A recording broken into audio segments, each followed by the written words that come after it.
ঘড়ির কাঁটায় তখন বেলা ঠিক 2:30 এই সময় টিভির পর্দায় একটা স্ক্রল, শেখ হাসিনা দেশ ছেড়ে পালিয়েছেন। এর পরপরই সিলেট সহ পুরো দেশ বিজয় উল্লাসে মত্ত হয়ে ওঠেন। এবং আমি এখন যে জায়গাটিতে দাঁড়িয়ে আছি এটি সিলেটের সেই ঐতিহাসিক বিজয় চত্বর। এই জায়গাটি যদিও চৌহাট্টা পয়েন্ট নামেই সিলেটবাসীর কাছে পরিচিত ছিল, তবে গত বছরের এই দিনে অর্থাৎ 2024 সালের 5ই আগস্ট, যেটিকে আসলে আমরা 36 জুলাই বলে অভিহিত করে থাকি, সেই দিনে ঠিক এই সময় অর্থাৎ বেলা ঠিক 2:30 সময় এখানে যে আন্দোলনটি হয়েছিল, অর্থাৎ পুরো দেশের মতো সিলেটও সরকার বিরোধী আন্দোলনে বা ফেসিস্ট পতনের যে আন্দোলন ছিল সেই আন্দোলনে মত্ত ছিলেন পুরো সিলেটবাসী এবং বিজয় উল্লাস করেছিলেন তারা ঠিক এই সময়টাতে। এবং এরপর থেকেই কিন্তু এই চত্বরটির নাম হয় বিজয় চত্বর। আজকে সেই ঐতিহাসিক 36 জুলাই অর্থাৎ 5ই আগস্ট ছাত্র জনতার বিজয়ের দিন, যেই দিনে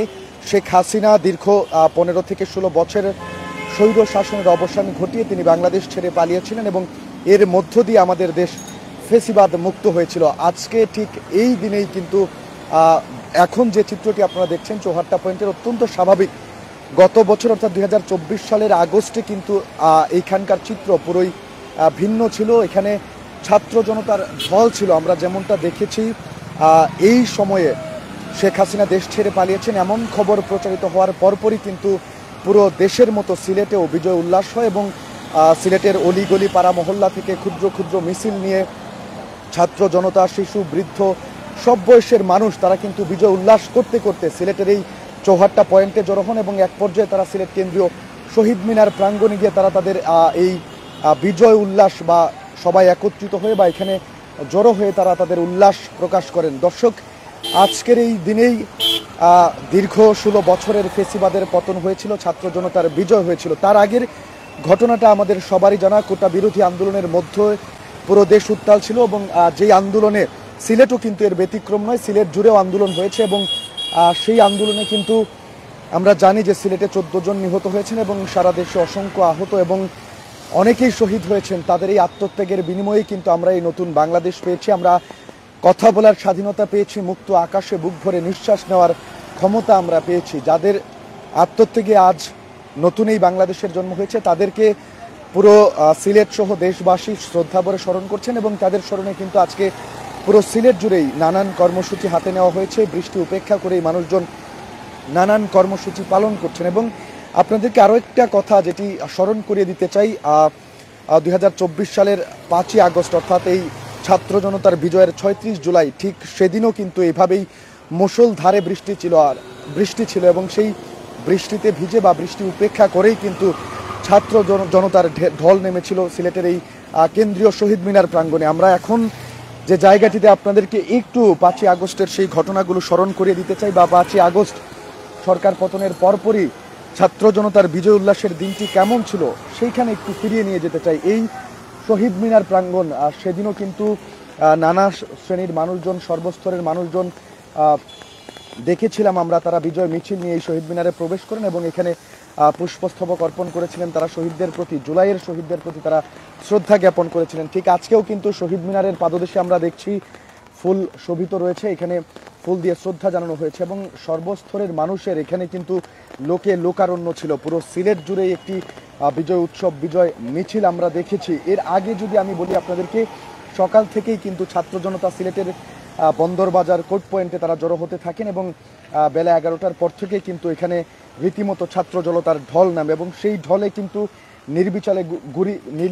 নির্বিচারে গুলি চালিয়েছিল পুলিশ এবং তাদের সাথে যোগ দিয়েছিল তৎকালীন আওয়ামী লীগ সরকারের অঙ্গ সহযোগী সংগঠন যুবলীগ, ছাত্রলীগ, স্বেচ্ছাসেবক লীগের নেতাকর্মীরা এবং তারা পুলিশের সাথে কিন্তু ছাত্র জনতার উপরে সমন্বিত হামলা চালিয়েছিল এবং তাদের এই হামলার পরপরই আমরা দেখেছি ছাত্র জনতার এই আন্দোলন আরও বেগবান হয়েছে, আরও তীব্র হয়েছে এবং মুহূর্তেই পুরো সিলেট জুড়ে এই আন্দোলন ছড়িয়ে পড়ে।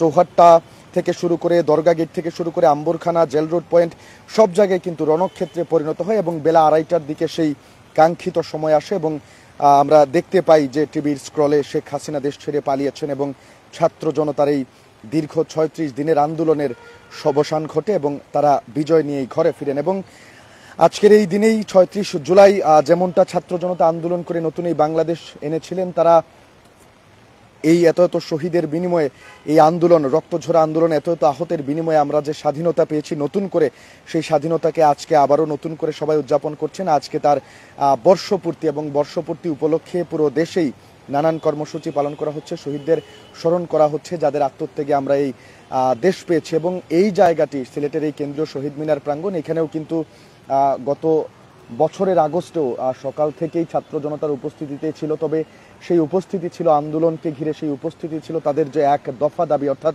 কোটা বিরোধী আন্দোলন যে এক দফাতে রূপ নিয়েছিল, সেই এক দফা আন্দোলনের এইখানে কিন্তু তারা জড়ো হয়েছিলেন এক দফা আন্দোলনের দাবিতে। তবে এখন সেই আন্দোলন পরবর্তীতে আমরা দেখেছি ছাত্র জনতার বিজয় হয়েছে, এবং পরবর্তীতে তারা যে জড়ো হয়েছিলেন এই কেন্দ্রীয় শহীদ মিনার প্রাঙ্গণে, এটি ছিল তাদের বিজয় উল্লাসের জন্য। আজকে এই দিনেও বৃষ্টি হচ্ছে, ঠিক তখনও কিন্তু পুরো সিলেট বৃষ্টি স্নাত ছিল, এবং এই বৃষ্টিতে ভিজেই ছাত্র জনতা তাদের এই বহুকাঙ্ক্ষিত বিজয় তারা উদযাপন করেছিলেন। এবং ছাত্র জনতার আত্মত্যাগের ফলে, তাদের এই ত্যাগের বিনিময়েই কিন্তু আমরা নতুন বাংলাদেশ পেয়েছি, এবং ছাত্র জনতার এই আত্মত্যাগের মাধ্যমেই অন্ধকার ভেদ করে ৩৬ জুলাই অর্থাৎ ৫ই আগস্ট বাংলার আকাশে উদিত হয়েছিল স্বাধীনতার, নতুন স্বাধীনতার লাল সূর্য। মানুষজন এই লাল স্বাধীনতা উপভোগ করেছিলেন। তবে প্রশ্ন হচ্ছে, দীর্ঘ এক বছর স্বাধীনতা নতুন করে যে স্বাদ বাংলাদেশের মানুষজন নিচ্ছেন,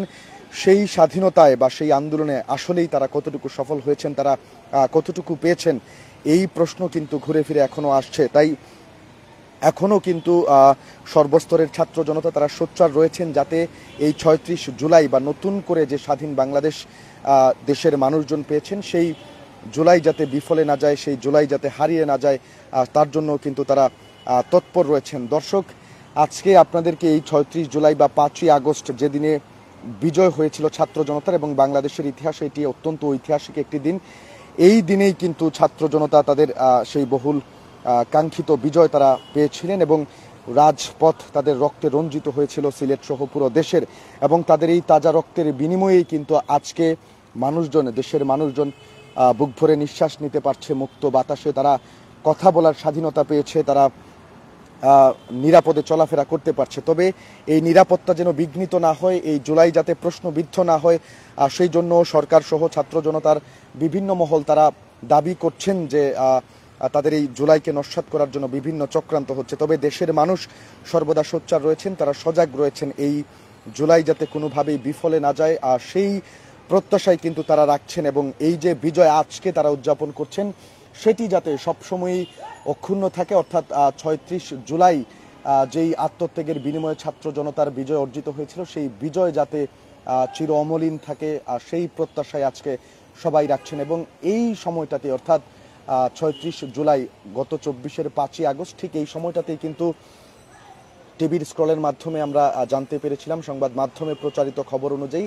শেখ হাসিনা দেশ ছেড়ে পালিয়েছেন, এবং এর পরপরই সিলেট সহ পুরো দেশ বিজয় আনন্দে, বিজয় উল্লাসে তারা মেতেছিলেন। এবং এই শহীদ মিনার প্রাঙ্গণ কিন্তু তখন লোকারণ্য ছিল, হাজার হাজার ছাত্র জনতার ঢল নেমেছিল এই শহীদ মিনারে, আনন্দ উল্লাস উদযাপন করেছিলেন। কেউ শহীদ মিনারে পুষ্পস্তবক অর্পণ করেছিলেন, কেউ বা আবার সেই আনন্দ সবার সাথে ভাগাভাগি করতে বা বিলিয়ে দিতে মিষ্টি বিতরণ করেছিলেন। অর্থাৎ এই দিনের, অর্থাৎ গত ২৪-এর ৫ই আগস্টের ঠিক এই সময় কিন্তু এই খবরটি আসার পরপরই ছাত্র জনতা বিজয় উল্লাসে ফেটে ওঠেন, এবং তখনও বৃষ্টি ছিল, এখনও বৃষ্টি হচ্ছে। সব কিছু মিলিয়ে এই সব ঘটনাপুঞ্জি যেন আমাদেরকে ২৪-এর যে আন্দোলন, যে গণ অভ্যুত্থান, সেটির ভয়াবহতা কতটুকু ছিল সেটিকে স্মরণ করিয়ে দিচ্ছে। সেই ২০২৪-এর আন্দোলনের ত্যাগের বিনিময়ে যে আমরা এই বাংলাদেশ পেয়েছি, সেটি আবারও আমাদেরকে স্মরণ করে দিচ্ছে। দর্শক, এই ২৪-এর এই জুলাই অর্থাৎ ৫ই আগস্টকে ৩৬ জুলাইকে কেন্দ্র করে দেশব্যাপী নানান কর্মসূচি পালন করা হচ্ছে, এবং আজকে সিলেটেও সকাল থেকেই বিভিন্ন রাজনৈতিক সংগঠন, সাধারণ মানুষজন, ছাত্র জনতা বিভিন্ন ব্যানারে তারা নানান ধরনের কর্মসূচি পালন করছেন এবং শহীদদেরকে স্মরণ করছেন। এই মাহেন্দ্রক্ষণে আপনাদের সাথে সিলেট ভিউ সরাসরি সম্প্রচারে সম্পৃক্ত হয়েছিলাম আমি, নিবেন্দু তালুকদার। ২০২৪ সালের ৫ই আগস্ট এই দিনটি কেমন ছিল সেটি আপনাদেরকে স্মরণ করিয়ে দেওয়ার চেষ্টা করেছি। দর্শক, এতক্ষণ যারা আপনারা আমাদের সাথে ছিলেন সবাইকে অসংখ্য ধন্যবাদ জানাচ্ছি, এবং পরবর্তী আপডেটের জন্য অবশ্যই সিলেট ভিউয়ের পর্দায় চোখ রাখবেন সেই প্রত্যাশা রাখছি।